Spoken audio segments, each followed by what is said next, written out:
The Dyatlov Pass Incident is one of the most perplexing and mysterious tragedies in modern history.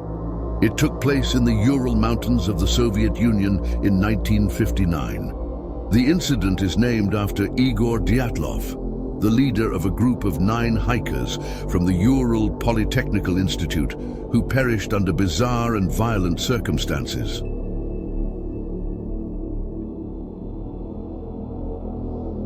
Their expedition aimed to reach the summit of Mount Otorten, located in a remote area of the northern Ural region near Sverdlovsk Oblast, modern-day Yekaterinburg.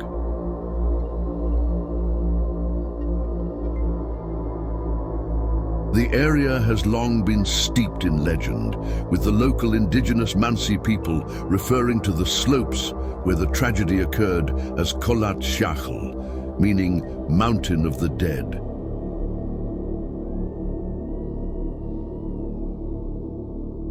The hikers were all experienced mountaineers, most of them in their early 20s, except for Semyon Zolotaryov, who was 38 years old.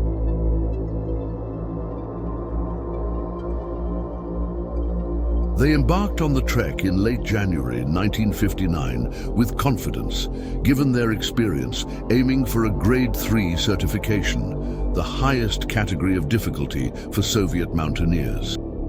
However, they never returned, and what was discovered during the search and investigation shocked not only their families, but the entire Soviet Union.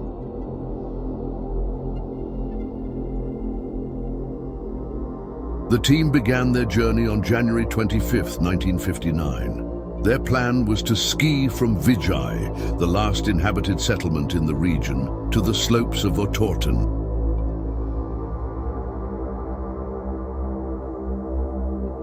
The original group consisted of 10 people, but Yuri Yudin, who suffered from chronic health issues, turned back due to knee pain on January 28. This decision saved his life, as the remaining 9 would never be seen alive again. The remaining hikers were Igor Dyatlov, 23, the leader and an experienced hiker; Zinaida Kolmogorova, 22, a close friend of Dyatlov and a fellow experienced hiker; Lyudmila Dubinina, 20, known for her determination and resilience; Rustam Slobodin, 23, a fit and skilled athlete; Nikolai Thibault Brignol, 24, a well-liked engineering student; Yuri Krivonishenko, 23, an expert in technical sciences; Alexander Kolevatov, 24, a thoughtful and intelligent participant. Yuri Doroshenko, 21, had a reputation for being fearless; Semyon Zolotaryov, 38, the oldest of the group, a last-minute addition with a mysterious background in the military.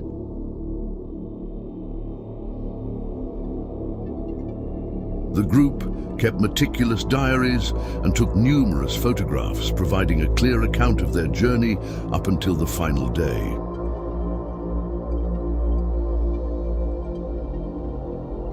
Their goal was to traverse the pass and make camp on the opposite side before summiting Mount Otorten.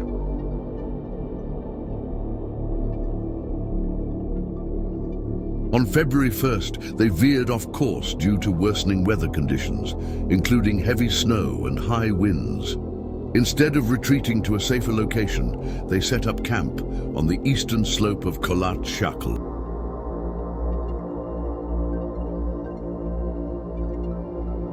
According to their diaries, everything seemed routine up until this point.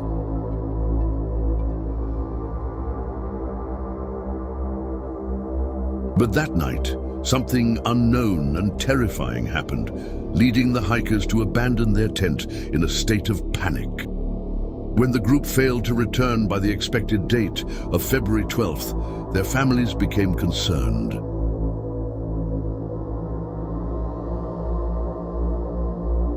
A formal search and rescue operation was launched on February 20th.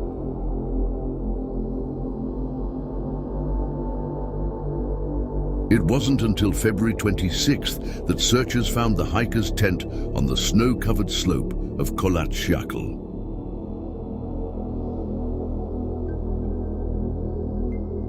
The tent had been ripped open from the inside, and most of the group's gear, including their shoes and warm clothing, was still inside, suggesting a sudden and urgent departure.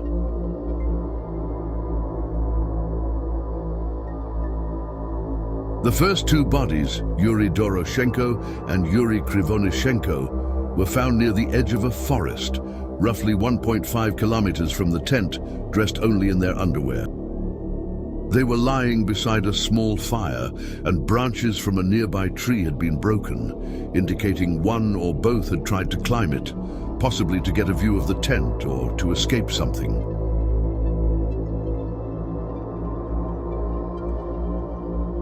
Over the next few days, searchers found the bodies of Igor Dyatlov, Zinaida Kolmogorova, and Rustem Slobodin between the tent and the forest.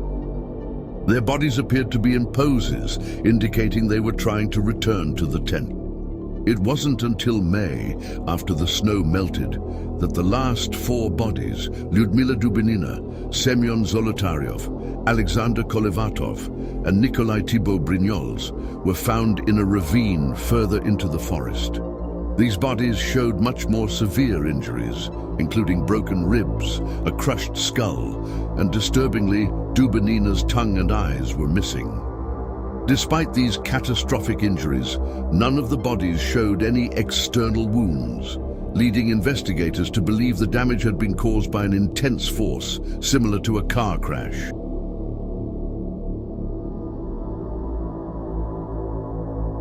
The Soviet authorities launched an official investigation, but their findings only deepened the mystery. The hikers' deaths were attributed to a compelling natural force that the investigators could not explain. The following key details emerged.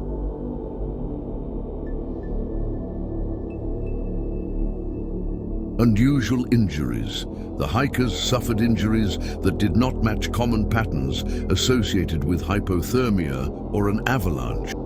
For example, Zolotaryov and Dubinina had severe internal chest trauma, but no external wounds. Thibault Brignoles had a fatal skull fracture. Clothing issues. Some of the hikers were found wearing each other's clothing, and many were barefoot or only partially dressed, despite the frigid temperatures. This suggested they had fled their tent in haste and confusion. Radioactivity. Some of the clothing had traces of radiation, though the source and significance of this remains disputed.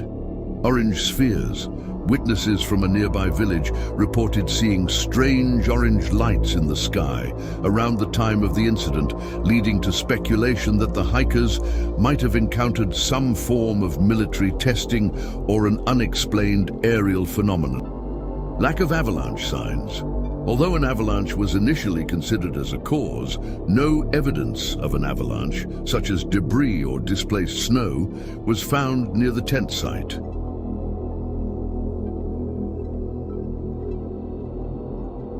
The absence of a clear cause for their deaths led to a flood of theories, ranging from military involvement to paranormal phenomena.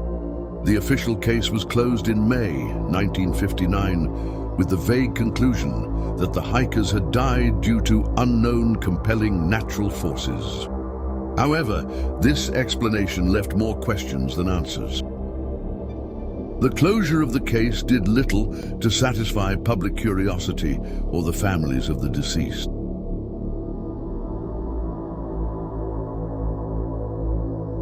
Over the years, the Dyatlov Pass incident became the subject of intense scrutiny, conspiracy theories, and public fascination.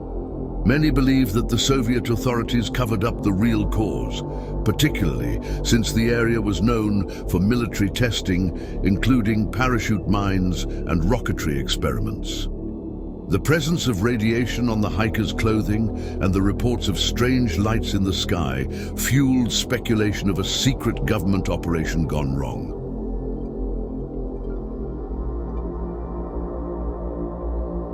The incident remains a potent symbol of mystery in Russian culture, and the pass itself was later renamed Dyatlov Pass in honor of the group's leader.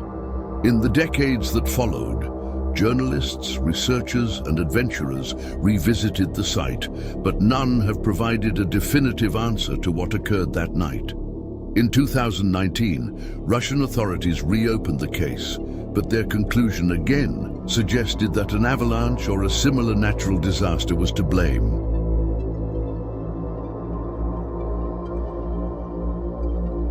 However, this explanation did little to quash the ongoing debate, as many experts argue that an avalanche wouldn't explain the hikers' injuries or their strange behavior.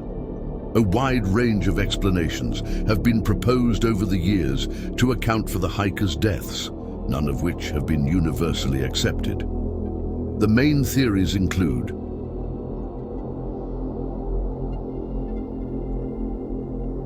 avalanche. One of the most widely accepted theories, it suggests that an avalanche forced the hikers to flee their tent in a panic. However, the tent's position, the lack of snow-related injuries, and the relatively undisturbed surroundings cast doubt on this theory.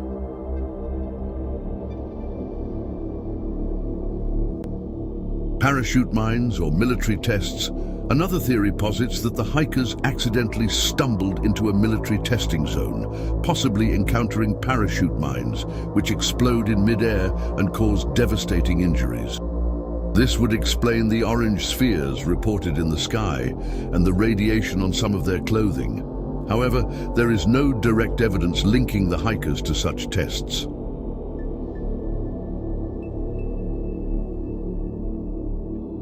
Katabatic wind. Some researchers suggest a rare katabatic wind, a sudden, powerful wind that sweeps down mountains, could have terrified the group, prompting them to flee their tent. This could explain the initial panic, though it doesn't account for the severe injuries sustained by some of the hikers.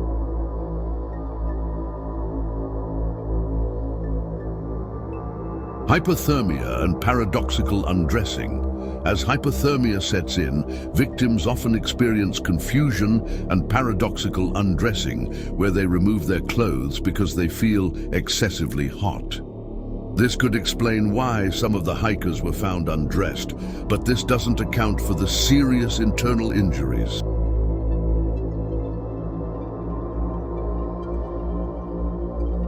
Infrasound.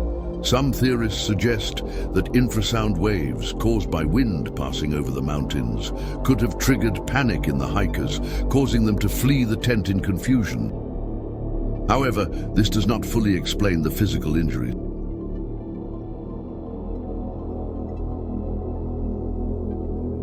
Supernatural or extraterrestrial. Some fringe theories suggest that the hikers encountered a yeti or aliens. While these theories have gained some popular interest, they are largely dismissed by researchers.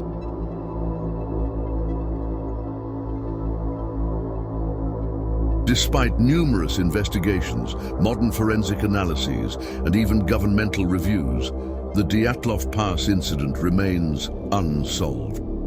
It is a chilling reminder of how nature, human psychology, and unexplained forces can converge to create one of the most enduring mysteries of the last century.